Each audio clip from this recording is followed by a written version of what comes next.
Assalamualaikum warahmatullahi wabarakatuh. Perkenalkan, nama saya Abdi Nur Alam. Di sini saya akan menjelaskan materi yang berjudul teori peluang.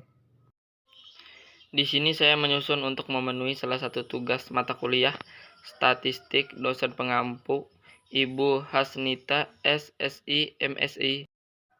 Adapun dari pokok pembahasannya itu ada 4, yaitu 1. Pengertian peluang, yang kedua percobaan dari hasil dari suatu percobaan, yang ketiga ruang sampel dan titik sampel, yang keempat peluang suatu kejadian. Baik, untuk materi pertama yaitu pengertian peluang. Peluang merupakan bagian matematika yang membahas pengukuran tingkat keyakinan orang yang akan muncul atau tidak munculnya suatu kejadian atau peristiwa. Oleh karena itu, untuk mendiskusikan dimulai dengan suatu pengamatan tersebut dinamakan suatu percobaan. Hasil dari suatu percobaan dinamakan hasil atau titik sampel. Peluang disebut juga probabilitas, yang berarti ilmu kemungkinan. Peluang semata-mata adalah suatu cara untuk menyatakan kesempatan terjadinya suatu peristiwa. Secara kualitatif, peluang dapat dinyatakan dalam bentuk kata sifat untuk menunjukkan kemungkinan terjadinya suatu keadaan seperti baik, lemah, kuat, miskin, sedikit, dan lain sebagainya. Secara kuantitatif, peluang dinyatakan sebagai nilai numeris atau baik dalam bentuk pecahan maupun desimal antara 0 dan 1. Peluang sama dengan 0 berarti peristiwa tidak bisa terjadi, sedangkan peluang sama dengan 1 berarti peristiwanya tersebut pasti terjadi.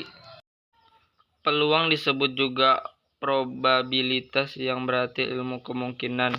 Di dalam peluang dikenal ruang sampel dan titik sampel.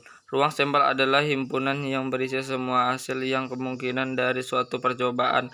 Ruang sampel bisa dinotasikan dengan S. Contoh, suatu percobaan mengambil sebuah kartu dari 6 buah kartu yang diberi nomor 1 sampai 6. Ruang sampelnya adalah S sama dengan 1, 2, 3, 4, 5, dan 6. Kemudian 2. Percobaan dan hasil dari suatu percobaan. Contohnya, percobaan melempar suatu mata uang logam Rp500. Hasil yang kemungkinan 1. Tampak sisi belakang dalam kurung B, yaitu nilai Rp500. Yang kedua, tampak sisi depan dalam kurung D, yaitu gambar burung Garuda. Kemudian 3. Ruang sampel dan titik sampel. Ruang sampel adalah himpunan semua hasil atau kejadian yang kemungkinan terjadi dan dilambangkan dengan S. Di dalam peluang dikenal ruang sampel dan titik sampel. Contohnya 1. Percobaan mengambil satu buah kartu dari 6 buah kartu yang diberi nomor 1 sampai 6. Ruang sampelnya adalah S sama dengan 1, 2, 3, 4, 5, dan 6. Kemudian yang terakhir yaitu peluang suatu kejadian. Pada suatu percobaan terdapat N hasil yang kemungkinan dan masing-masing berkesempatan sama untuk muncul. Jika dari percobaan ini terdapatkah hasil yang merupakan kejadian A, maka peluang kejadian A ditulis P dalam kurung A ditentukan dengan rumus. Contoh, pada percobaan pelemparan sebuah dadu ditentukan peluang percobaan kejadian muncul bilangan genap. S sama dengan dalam kurung 1, 2, 3, 4, 5, dan 6, maka N dalam kurung S sama dengan 6.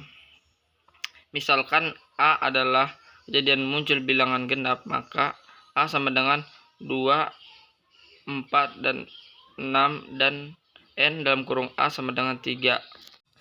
Kenapa dapat 3? Karena datanya yang di dalam kurung ada 3.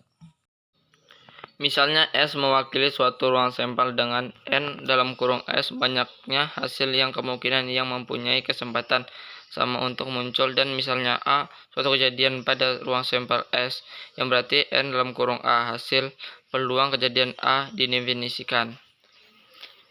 Permutasi. Permutasi adalah susunan unsur yang berbeda dalam urutan tertentu.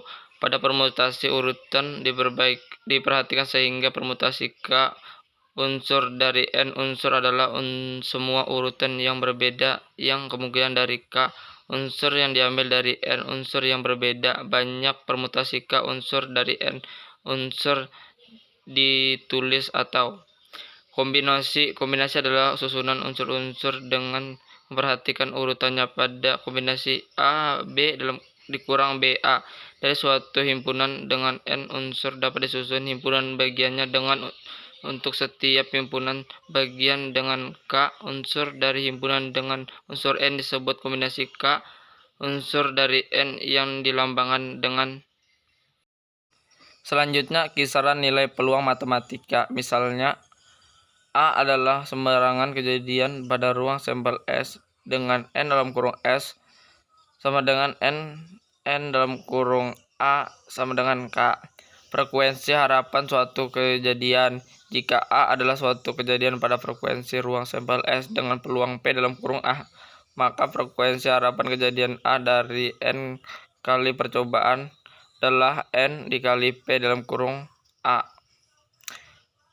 Peluang komplemen suatu kejadian, misalkan S adalah ruang sampel dengan N dalam kurung S sama dengan N. A adalah kejadian pada ruang sampel S dengan N dalam kurung A sama dengan K, dan AC adalah komplemen kejadian A, maka nilai N dalam kurung AC sama dengan N dikurang K. Sehingga jadi jika peluang hasil dari suatu percobaan adalah P, maka peluang hasil itu tidak terjadi adalah dalam kurung 1 dikurang P.